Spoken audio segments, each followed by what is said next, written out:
Hi, I'm Isabella. I am a macrame artist and tutor. Today I'm going to show you how to make the gathering knot. Let's get started.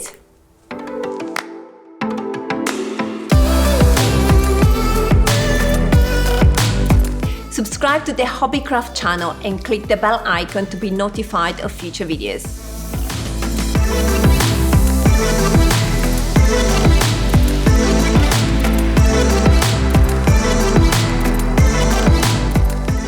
To make the gathering knot, you will need an extra piece of string.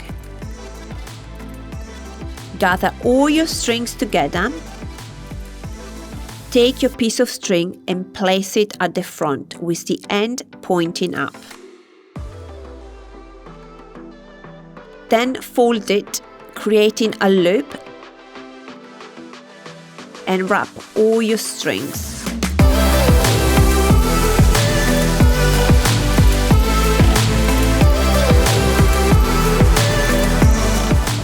When you're happy with the length of your gathering knot, put the string through the loop from the top. Take your end at the top and pull gently. This will catch the bottom of your string and pull it inside the gathering knot.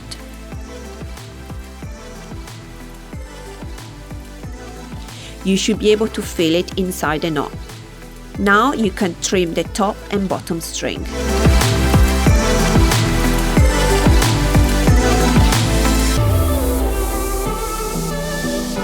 For more macrame techniques and inspiration, head over to hobbycraft.co.uk/ideas.